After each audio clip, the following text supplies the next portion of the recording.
আসসালামু আলাইকুম। আমি মাইক সালফা। আজ 6 সেপ্টেম্বর 2024, 22 ভাদ্র 1431, 2 রবিউল আওয়াল 1446। দেশের প্রধান প্রধান পত্রিকার প্রধান প্রধান সংবাদসমূহ। বিক্ষোভে ওষুধ উৎপাদন ব্যাহত, সংকটের শঙ্কা। কিছু কারখানায় কর্মীদের জিম্মি করে রাখার যেসব ঘটনা ঘটেছে সেগুলোর বিষয়ে আমরা সরকারের কাছ থেকে আরো কার্যকর পদক্ষেপ আশা করি। ভবিষ্যতে যাতে জিম্মি করার ঘটনা না ঘটে তা নিশ্চিত করা দরকার। বাণীতে আব্দুল মুক্তাদির, সভাপতি, বাংলাদেশ ওষুধ শিল্প সমিতি। ছাত্র জনতার অভ্যুত্থানে আওয়ামী লীগ সরকারের ক্ষমতাচ্যুতির 1 মাস পূর্তিতে বৈষম্য বিরোধী ছাত্র আন্দোলনের শহীদি মার্চ। এই কর্মসূচি শুরুর আগে সমাবেশে হাজারো মানুষ। গতকাল বিকালে ঢাকা বিশ্ববিদ্যালয়ের রাজু ভাস্কর্যের সামনের ছবি এটি। ছাত্র জনতার শহীদি মার্চ। বৈষম্য বিরোধী দেশ গড়ার শপথ। সম্পূর্ণ বিচার না হওয়া পর্যন্ত ফ্যাসিবাদের পুনর্বাসন নয়। উপদেষ্টা পরিষদের বৈঠক। সম্পূর্ণ বিচার না হওয়া পর্যন্ত ফ্যাসিবাদের পুনর্বাসন নয়। গণভবনকে জুলাই অভ্যুত্থান স্মৃতি জাদুঘর করার সিদ্ধান্ত নিয়েছে সরকার। পিটিআইকে প্রধান উপদেষ্টা।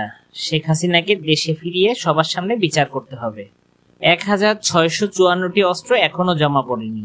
আজ শুক্রবার সারা দেশে আইন শৃঙ্খলা বাহিনীর জোরালো অভিযান চালানো হবে। 2009 সালের 6 জানুয়ারি থেকে গত 5 আগস্ট পর্যন্ত 8 বিভাগে আগ্নেয়াস্ত্রের লাইসেন্স নেওয়া হয় 10,845টি। গতকাল পর্যন্ত থানাগুলোতে জমা পড়ে 9,191টি। যুক্তরাষ্ট্রের প্রেসিডেন্ট নির্বাচন। কমলা হ্যারিস ও ডোনাল্ড ট্রাম্প সরাসরি টেলিভিশন বিতর্কে অংশ নেবেন 10 সেপ্টেম্বর। গুরুত্বপূর্ণ দোদুল্যমান রাজ্য পেনসিলভানিয়া সফর শুরু করেছেন কমলা। বিতর্কের আগে প্রচারের জোর কমলা ট্রাম্পের। এবিসির আয়োজনে এই বিতর্ক অনুষ্ঠিত হবে পেনসিলভানিয়া অঙ্গরাজ্যের ফিলাডেলফিয়ায়। বাতিল হচ্ছে এমপিদের ইচ্ছা পূরণের প্রকল্প। স্থানীয় সংসদ সদস্যরা পছন্দের এলাকায় রাস্তাঘাট বানানোর চাহিদাপত্র পাঠাতেন। এসব কাজে লুটপাটের ঘটনাও ঘটেছে। সংসদ সদস্যদের প্রকল্পের চিত্র এখানে তুলে ধরা হয়েছে। সাংবাদিকদের উদ্দেশ্যে অর্থ উপদেষ্টা বলেন, পাচারের অর্থ ফেরাতে টাস্ক ফোর্স গঠন করা হবে। চাল, মুরগি, ডিমের দাম বাড়লো। চালের দাম কেজিতে 2 থেকে 6 টাকা বেড়েছে। বিভিন্ন ধরনের সবজির দাম আরো কিছুটা কমেছে। গত 2 সপ্তাহের আগের দামের সাথে গতকালের দামের একটা চিত্র এখানে তুলে ধরা হয়েছে। শেষ করছি একটি ভালো খবর দিয়ে। বন্যা দুর্গতদের জন্য $40 লাখ বরাদ্দ ঘোষণা করেছে জাতিসংঘ। বাংলাদেশে বন্যা দুর্গত মানুষের জন্য $40 লাখ সহায়তা বরাদ্দ করেছে জাতিসংঘ।